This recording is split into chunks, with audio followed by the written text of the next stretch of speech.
Hi, my name's Heather Daw, and welcome to the Little Peak podcast. This is an occasional series of podcasts where we talk to authors of inspiring books. Some of the books we talk about and the authors we talk with will be books that Little Peak have published. Others will be by other publishers, and we're sort of aiming to mix it up a bit. Today, in this podcast, I'm talking with John Porter. He's the author of one of our 2022 books, A Path of Shadows, his first poetry collection. John's a notable and very experienced mountaineer and accomplished mountaineer. His early ascents in the Himalaya include the northeast face of Bandaka and the south buttress of Changabang.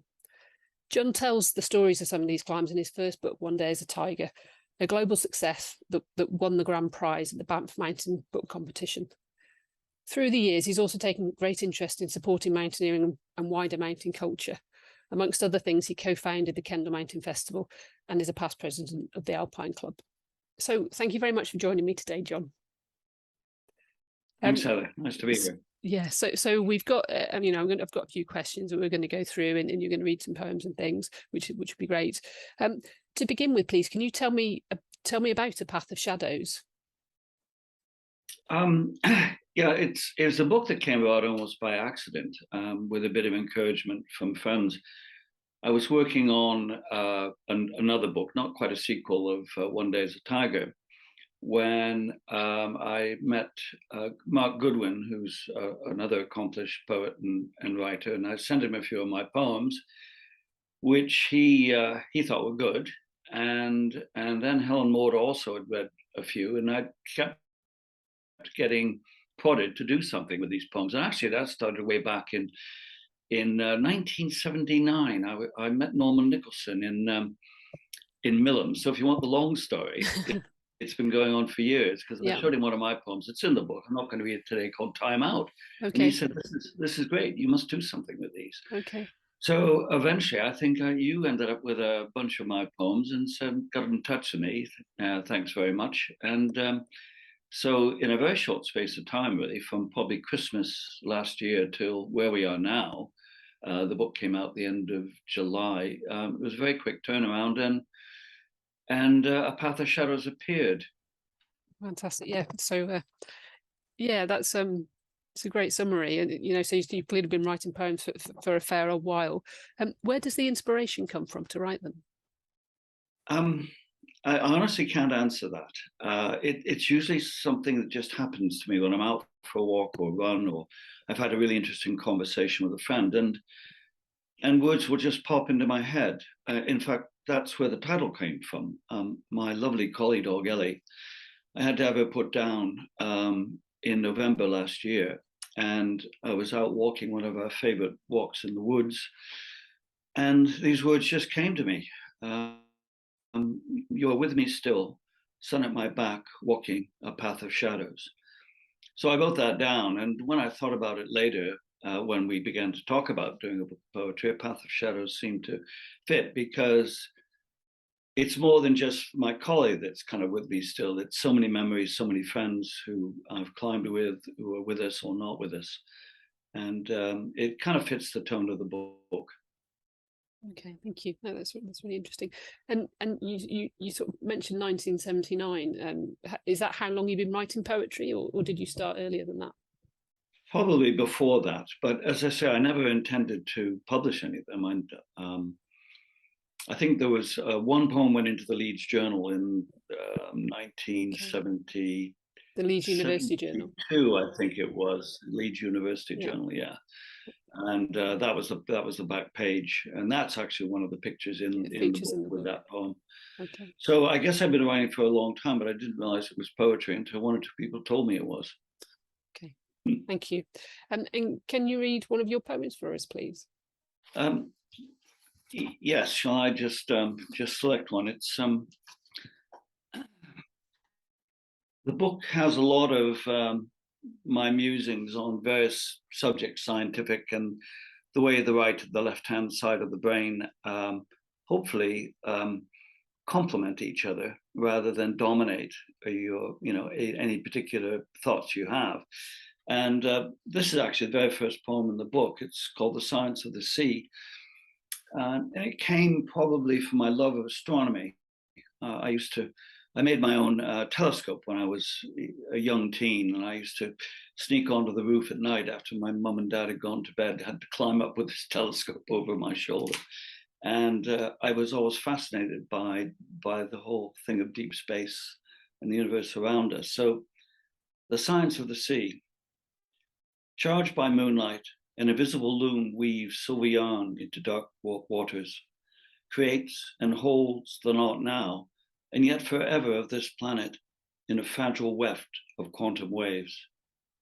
Where the star-simmering sea meets the dark horizon, tales are told of deep space events. Functions so subtle, each ripple is a multiplication of being, bright numbers scattered on the waves, a composition of stardust. That was great. Thank you very much. Okay, thank you for that, John.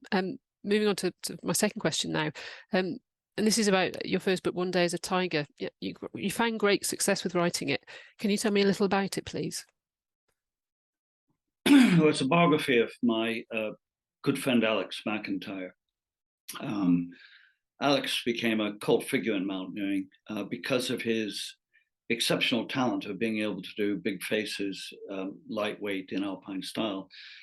He began at Leeds University, which is where I first met him, and he was not a particularly accomplished climber at all, but he was a great believer in putting the effort in. And if you've read Outliers, I'd say Alex put in more than 10,000 hours of suffering, walking and climbing for many apprenticeship years. And he climbed with people like John Sirott and John Stainforth, and he did his first alpine route with me. And he said after that he would never climb again. But he did. And then there was this exceptional breakthrough. Out of almost nowhere, in the winter of 1972, he went to Scotland. He was staying with my friend Roger Martin and Tim Rhodes. And Roger had soloed 0.5 and 0 gully in a day, a couple of days before. And the next morning, Alex tromped out and he said, people asked, where are you going? He said, I'm going to go up to the bend. And lo and behold, that day, having probably never done anything harder than grade 4, he soloed 0.5 and 0. And that was a real turning point. He went on from there to do many new routes in the Alps. And then he started climbing with me again. I invited him on a Polish international trip to Bandaka, which you mentioned. We did Changamang the year after. He met Wojtek Kurtyka, the great Polish climber, good friend of ours. And he had a sparkling but very short career. And in the 10 years that I knew him, he went from being just a very average guy to being somebody quite exceptional, not just for his climbing, but for the purity of his style. Reinhold Messner described him as the purest of all the Himalayan climbers at the time, because he never went on a trip with more than 4 people. So very lightweight. He was a great equipment designer. And he died on the south face of Annapurna trying a new route, again, alpine style. I was there, but I was ill in base camp, and I saw the accident through a long lens. And again, there was a big gap. People said, you knew Alex well, somebody needs to write a book about him. And 30 years afterwards, I finally sat down and completed the book. But I guess I'm a bit of my mum always said I was a slow starter. It just takes me a long time to get things done. So it's probably some type of innate laziness in me, really. But eventually when things come out, they seem to be okay. Yeah, I read the book One Day as a Tiger some years ago and reread it recently when I started working with you on A Path of Shadows. It's it's a very enjoyable book, and I'd recommend anyone interested in the mountaineering scene reading it. I was at the Leeds University Club, Mountaineering Club, some years after you, John. I love reading about that and the scene there as much as I did, if I'm honest, about the mountaineering. It's a fantastic book. Thank you. To sort of bring it back to A Path of Shadows, really. Now, you were writing poetry at that time, and you said, as you say, you wrote One Day as a Tiger somewhat, some years after, decades after. Could you just sort of be interested to sort of find your views on how, how do you find writing prose differs from writing poetry? Well, the poetry tends to be instinctive. And as I say, when it comes to me, I just tend to write it down. And many of the poems, I've hardly changed a word from that original inspiration. Prose, it follows a much more logical and progressive, sequential pattern. So you do have time to rework things and feel that you can improve. The few times I have tried to improve my poetry, I sometimes think, hold on, what was that first version I wrote 2 days ago? And I go back to it. Whereas oftentimes the process with prose, you have to get the narrative right, you have to get the voice right. Whereas in poetry, the voice is either yours or the voice of the muse. Well, in prose, you have to cover many different voices, particularly in dialogue, and you need to get I found in One Day of a Tiger, getting Sarah's voice and Maria's voice right took me some time, but I think I did a reasonable job.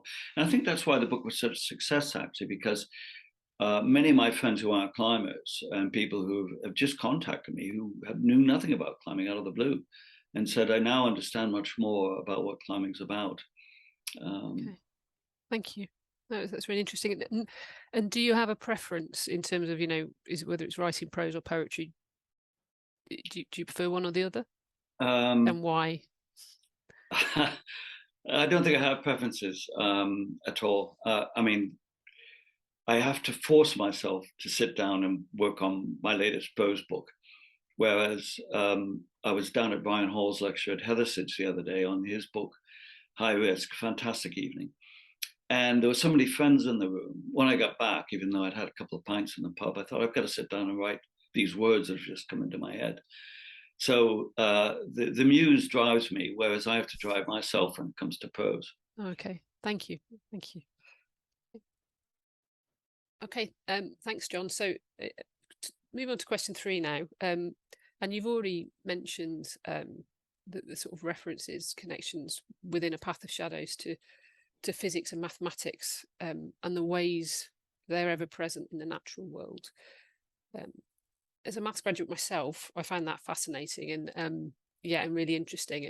There's a real blend of the natural world and mathematics and physics and the way they're connected.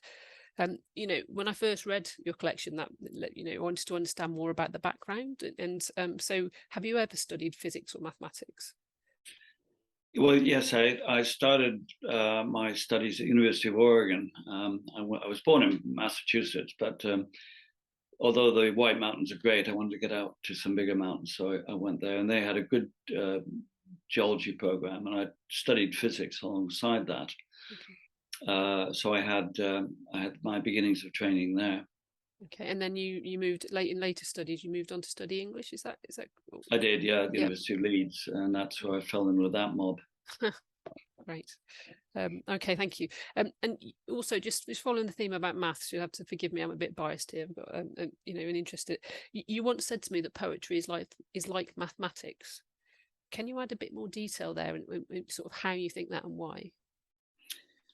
Well, I think any observation we have in any form of language requires us to put things into either words or symbols.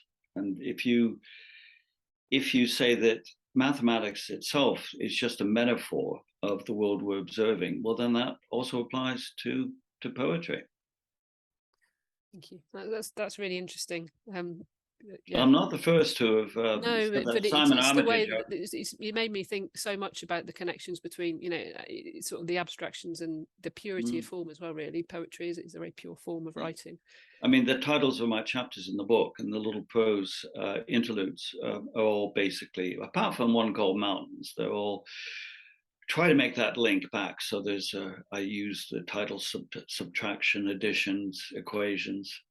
And you should say as well, there's as well as the climbing and the sort of mountaineering side of things in your poetry, there's a significant number of them have been inspired by the natural world and your family. So there's a real mix of subjects in the book, and I think that's what I think personally that's what makes your poetry so rich, the variation of content.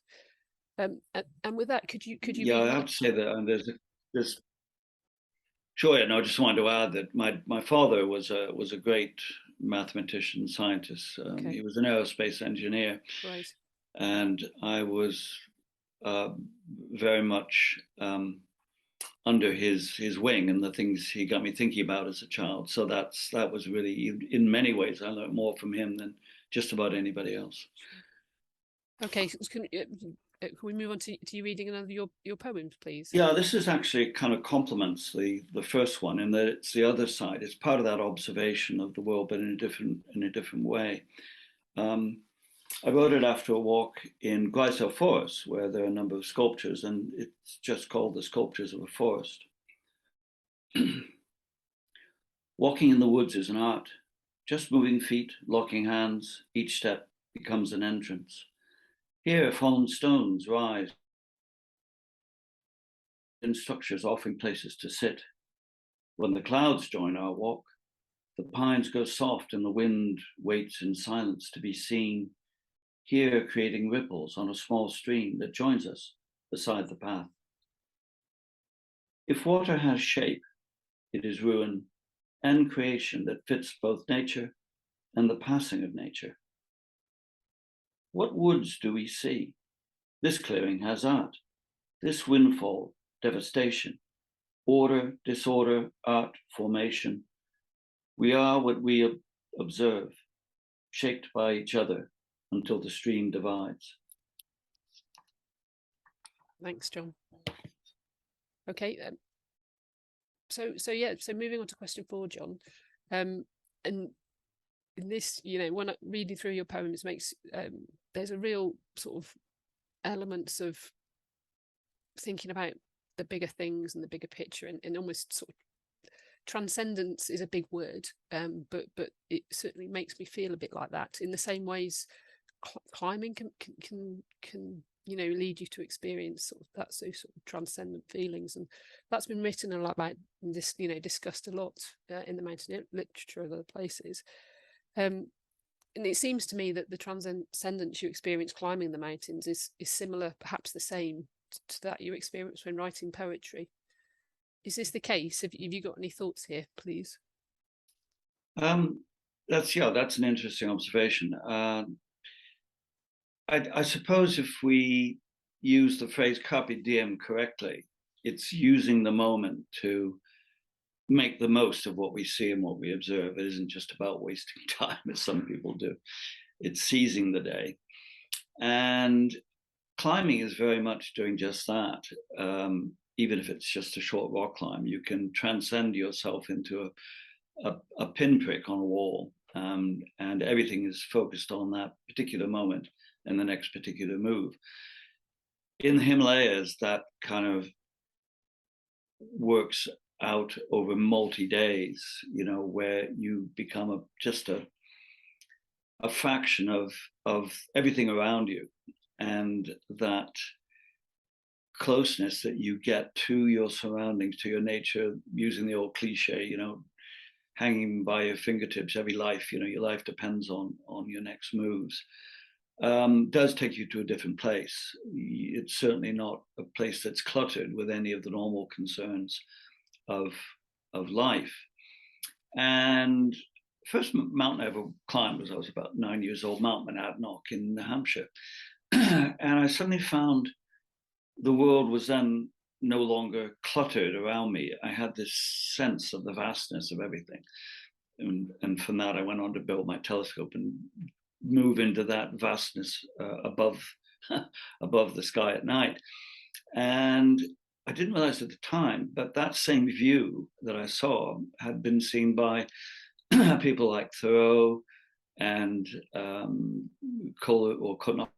Coleridge, but Emerson, who wrote a lot about transcendental. So being in the mountains seems to inspire transcendental thoughts, it seems to me. And it is something quite exceptional when you find yourself in a place that nobody else has been before, on a very high mountain. And it's nothing to brag about or to feel any thrill about, but it's just that sense that you are somewhere in a part of a universe that nobody else has been before, if that makes any sense. Yeah, I think so. Interesting. I mean, I think, yeah, I've not been on remote Himalayan peaks, but the sense of transcendence I feel in the mountains, and also, well, yeah, climbing is certainly one. Well, I don't know if it's the only reason I do it, but it's certainly one of the main ones. So yes, it does. It certainly takes you out of yourself, doesn't it? Yeah, and that's certainly that taking it out of myself, yourself. And then when you and it then puts you back into yourself, but in a very special moment of existence. No, I'd agree. Thank you. And so sort of just asking the question of poetry, really, and hopefully you'll take this the nicest way. You're somewhat older now than when you were climbing remote Himalayan peaks, and you're not doing that anymore. I know you're still active, walking and climbing when you can and things. Has poetry formed a replacement to climbing and mountaineering for you, in some way at least? I've had a bit more time to reflect, and I guess, and to write, but it's no replacement. I'm slightly worried that unless I get my kind of hit of ozone blue skies somewhere in the big mountains, everything will dry up along with me. So it is hopefully one enters older age with a bit of grace and wisdom, and I guess poetry and writing in general. Actually, this other book I'm writing now, it's a bit of a Tristram Shandy kind of romp through everything I've ever thought about and done. I just have more time to do that, particularly on days like this when it's absolutely chucking it down. So I'll go feed the ducks and probably not go much further than that. Thank you. And could you please read a third poem for us? Yeah, I'll read you one of the mountain poems, and this one, actually, very much inspired by Alex. It's almost précis of One Day as a Tiger.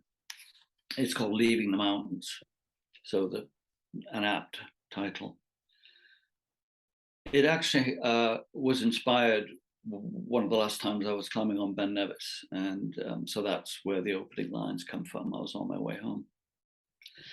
As I drive home, I imagine an ice axe swung and crampons finding purchase on thin images of past climbs that might just last forever. The truth we tested on North Faces, no joy till the top, no hope of living except moving up to where the warmth awaits. Those hard uncertainties shared so steeply gathered divisions of our lives together, no luxury of fate in fixed stars. Yet still that touch of the mountain made the hard connections to a way above, created a link that we had to do just to be. Now we face the golden sun descending at our backs. Vast ranges stretch horizons like a smile connecting earth with heaven. Perhaps beyond the furthest dark ranges, we will find what time has not allowed us, those signposts to all the unknown places. These mountains will know our memories, and we their realities of wind and ice when we share the same silver dark sea. Thank you very much, John. I really enjoyed that. I really enjoyed reading that poem, and also, listening to you read it aloud is fantastic. Thank you.